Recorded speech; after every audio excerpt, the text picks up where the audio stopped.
We started, it was probably about 3 or 4 years ago we first met Chris. Saw that we were making a DBR1 watch. At that time we weren't doing any precious metal watches. The first watch that we were looking to do with him was this DBR1 Aston Martin watch, which does hold a little bit of the precious metal in the back. Yeah, we have the same kind of heart, I think. Yeah, we have the same feeling, and we're both companies that are small, and we've developed with a passion for what we do. And again, we're similar minds, really. We share the same values: honesty, trust.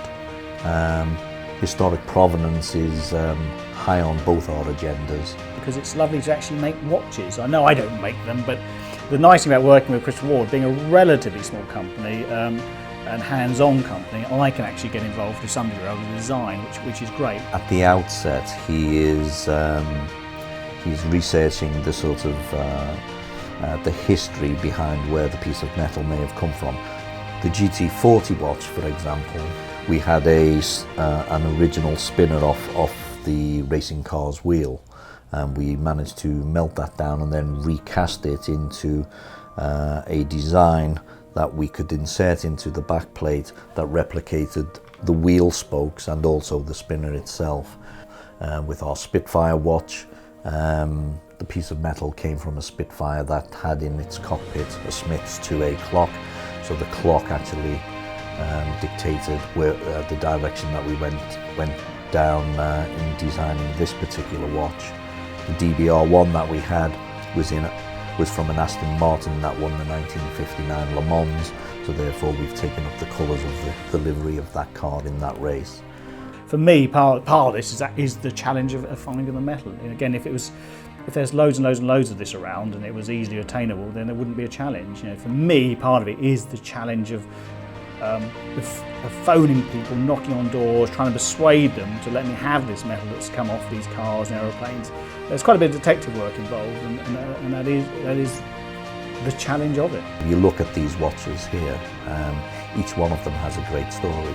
Each one contains a piece of history, either in a back plate or in a crown. A really great piece of historic value in the back of the watch. I think it's amazing when you handle these sort of things because of where it's been, what it was once part of, what it's done. And for me, because I've always liked this sort of stuff, you know, it's when you handle it, it's just amazing, and it's you know, it takes you back in time. And all my bits, all the things I source, have to be original. Again, to me, it's all about that. It's the fact that you find it, and it's the history. It's that link with history. And physically handling a piece that is associated with something so famous.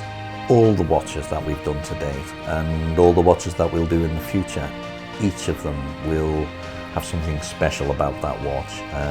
Will be the history of each watch, or the piece of metal that goes into each watch will be different, but each one will have its own individual story that we just know our customers, and certainly I love. These watches are just really something special, just special.